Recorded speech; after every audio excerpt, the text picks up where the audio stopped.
Howdy D, howdy do, what's going on fellas? Welcome back to another one. Today I just wanted to sort of chill out with you guys. Sit down, let's chat, you and me. Let's talk some shit. Let's talk about 2025, the year in review.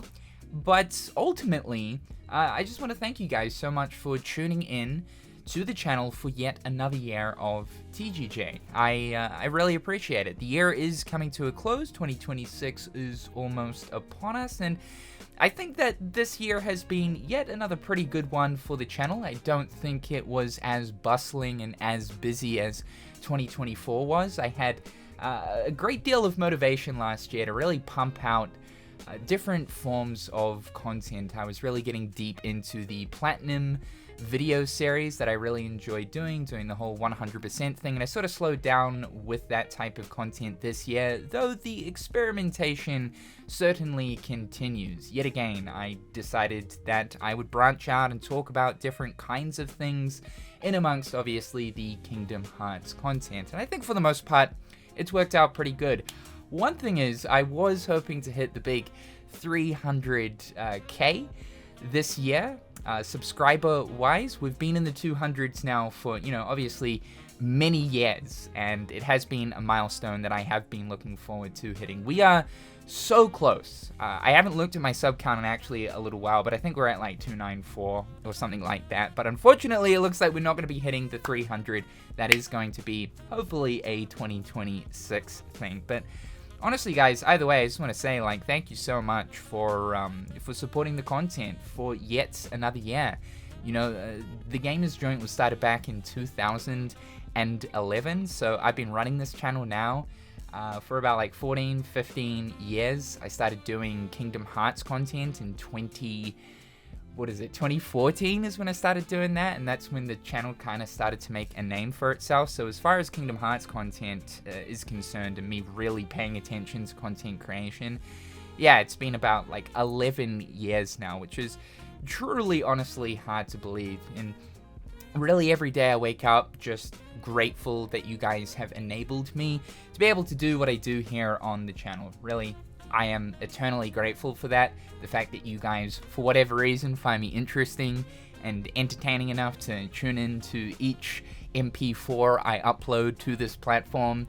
Yeah, I'm humbled, man. It makes me feel good. So thank you so much for that. The experimentation, though, of the channel is definitely going to continue. I think really over the past 2 years, ever since I made a real effort to try do different forms of content, my own well-being has improved tenfold. You guys know that I love Kingdom Hearts content, but it does something to a man talking about the same specific area of something time and time and time again. It's a really hard franchise to do consistent content around, mainly because it doesn't receive releases all too often. So not just for the growth of the channel, but I think for my own mental health, it was really important that I stepped out of my comfort zone to start talking about other things. Because also, believe it or not, I don't just like Kingdom Hearts. I like a range of games, and I'm always generally playing the newer stuff that comes out, always paying attention to different corners of the games industry, whether it be big releases or indie releases.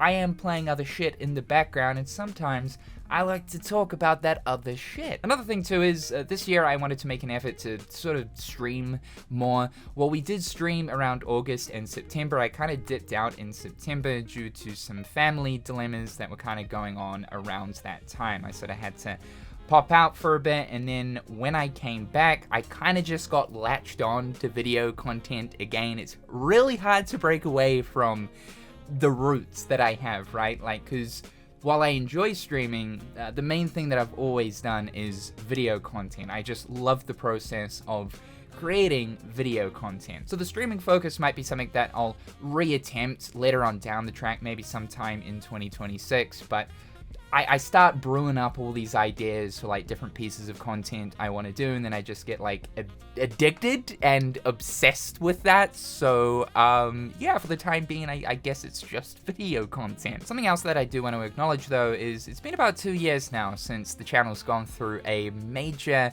hiatus. And again, going back to the topic of doing different content and my mental health and well-being, just being in such a better place is the result of no longer taking mass hiatuses where I'm going through these massive swoops of depression. This is the most consistent that the channel has been in an incredibly long time. For long-time viewers, you guys will know that from about 2018 through to about 2023, I would go through these seasons of taking incredibly long hiatuses with basically no word as to where Cynical is or like what the fuck he is doing. Unfortunately, throughout those years, my own personal life was not the greatest, to put it lightly. So I found it very hard at times to kind of jump onto the camera, be ultra enthusiastic, and do what I do here. Of course, that puts a real strain on my life as well, because this is my job. I kind of have to work it, but if I'm being honest, I really was struggling throughout those like kind of 5 odd years. I think now though I'm in a much happier place, and I think that the consistency here on the channel is evidence of that. Don't get me wrong though, like some days I wake up and feel that feeling of like burnout and demotivation, and I know that when I start feeling that way, it's okay to take, you know, a couple of days for myself to recharge and recoup. But yeah, I think that 2025's been pretty good. I'd say that I went into this year expecting that it would be a little bit busier and more would be happening in the ways of Kingdom Hearts. Well, we did get a glimpse of the game this year, which is cool. I was expecting that 2025 would finally provide just more of the game. Though with all the Square Enix news that has come out over this year, it sort of explained why perhaps we're not seeing Kingdom Hearts 4 just yet. But one thing that most of us went into 2025 expecting was that we would be receiving a new Kingdom Hearts game, and we would have something there that would tie us over until Kingdom Hearts 4.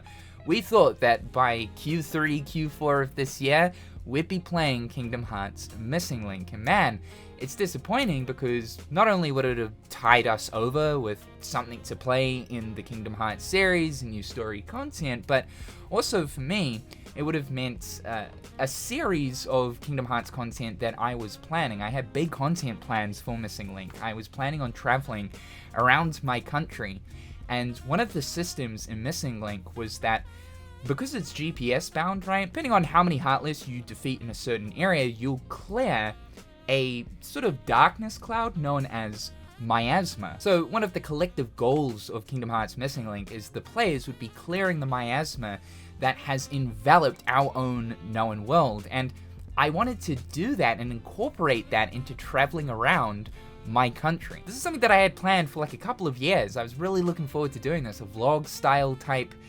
video series mixing in the Kingdom Hearts nonsense. You know, I wanted to be running through parks, running through streets, climbing trees, diving into bushes to destroy the Heartless threat. It would have made for some entertaining content. So damn it, Square Enix, why did you cancel the game? So yeah, in the way of Kingdom Hearts for 2025, it hasn't really been that great. Really more depressing than anything else, and it's sort of been that way for a little while now. But again, as I've been saying, I really do hope that 2026 just flips us over, slaps us on the ass, and gives us a nice helping of Kingdom Hearts soup, because we're in dire need of it. However, 2025 has been pretty good for games overall. A lot of notable releases. I want to talk about my 5 picks of 2025. The first one here would have to be Oblivion, the remake. Although it came with a myriad of mainly performance issues when it dropped, I actually played this on PC, so my experience wasn't as bad as people playing on console, but this was super cool. This was long rumored for an incredibly long time, and Bethesda decided to officially announce it just kind of out of nowhere, and it was like releasing the next month. It also got leaked a little bit beforehand, but super cool that this is a real thing, because Oblivion is one of those nostalgic games from my childhood, the very first Bethesda game I had ever played, so to re-experience that, because it had been so long, and Oblivion's kind of a hard game to go back to because it hasn't aged the greatest in comparison to something like Skyrim, it's nice to have a remake of this. I hope this means that Fallout 3 and eventually New Vegas will receive the same treatment. The second game here is obviously Ghost of Yotei. Sucker Punch, once again, killed it. Tsushima was so good. Yotei, even better. Basically more of the same, just with some improvements and additions. Just like Tsushima, the game is drop dead gorgeous. Like, if I could put this in a sandwich and eat it, I really would. The first Berserker, Kazan, this year gave us some decent Souls-likes, and the first Berserker Kazan, pretty amazing. I wasn't expecting this to be as good as it was, even though it's coming out of Nexon. These guys actually cooked with this game. I would genuinely label this as one of the better Souls-likes that aren't from Software. And yet another Souls-like jumps into my top 5 for this year, Wu-Chang Fallen Feathers. Here's the thing with Wu-Chang, I think that this is genuinely one of the best Souls-likes that hasn't come from Software. Most people will tell you that Lies of P is kind of in that status. Well, I'm here to tell you that Wu-Chang also fits right next to it. This game is pretty great. A fantastic, interconnected level design, something we haven't really seen since the Dark Souls 1 days. It looks great. It plays incredibly well.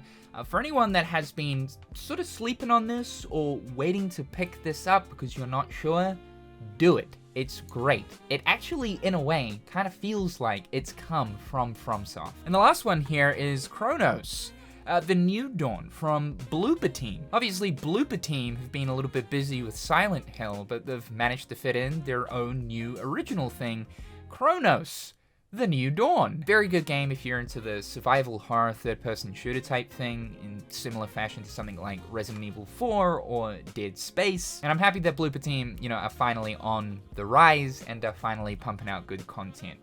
This was fantastic. There's obviously a bunch of other games that came out this year, which you're probably thinking, why haven't you mentioned those? Like, how are those not within your top 5? I'm still yet to play these 3, Ninja Gaiden 4, Silent Hill F, and of course, Expedition 33. It's a little bit stupid, but I tend to buy like most of the notable releases when they come out, even though I don't end up playing them for months and even sometimes years after the fact, which is sort of stupid. I should probably wait until they at least go on sale or at a point where I'm ready to play the game. That way I don't waste all of this money. But yeah, there's a bunch of other games that came out this year that I just simply haven't had time to play.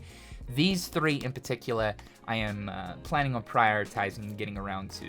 Expedition 33 in particular, I do actually want to stream this one, so I'm looking at possibly streaming it sometime next month at the end of January. 2 other notable mentions for this year, just because they tickle my nostalgia pickle, would be Pac-Man World 2.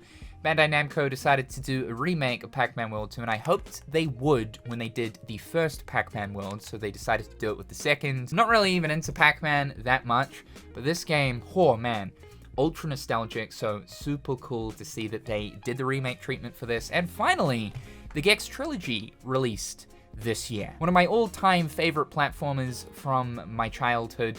Number 2 in particular is simply incredible. And as much as I hate supporting Limited Run, yeah, I had to get the physical for this because I needed the Gex Trilogy on disc physical so I can smell it, taste it. Man, Gex Remaster in 2025. We used to pray for days like these, man. So yeah, overall, 2025's been pretty good in the way of games, but I think that 2026 is going to get even spicier. Here's a list of games that I'm looking forward to for 2026. We got Code Vein 2, Neo 3, Resident Evil 9, Crimson Desert, Pragmata, Saros, Phantom Blade 0, GTA 6, Dusk Fade, Edge of Memories, Halo Combat Evolved Remake, Fable 4, Gears of War, E-Day, and Onimusha. Of course, those are just the known games that are going to be releasing next year. There will also be some random shadow drops and things that get announced next year to be released next year. And on top of that, all of the stuff that will hopefully be coming years afterwards, I'm looking at you, Kingdom Hearts, for. Personally, I'm looking forward to 2026. I think it's going to be another good year in gaming. Potentially, probably one of the biggest years in gaming, honestly, with the release of Grand Theft Auto 6. However, this is probably going to be the last video that I'm going to release for the year. I don't tend to take breaks throughout the holiday season other than generally Christmas and the day after, but I'm going to do it a bit different this year.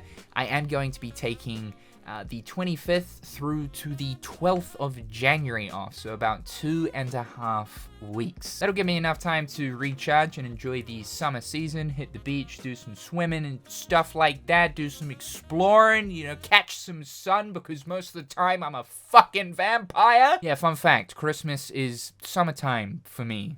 I know most of you guys, it's like cold, winter, snow, and ice. But yeah, I just need a little bit of time to kick back, enjoy some time with the family and friends. There will, however, be one video that will release in this duration of time, as I do have a sponsorship lined up. But other than that, I am putting in my leave of absence until the 12th. Just want to wish you guys a very Merry Christmas. Enjoy the holiday season. Enjoy that well-deserved break. Make sure to eat plenty of food, drink plenty of drink. So thank you guys so much for fucking with me for yet another year. But I want to say a special shout out to any of the Patreons, the YouTube members, or people who sent me donations via the live streams. The direct support helps more than you know, so thank you so much.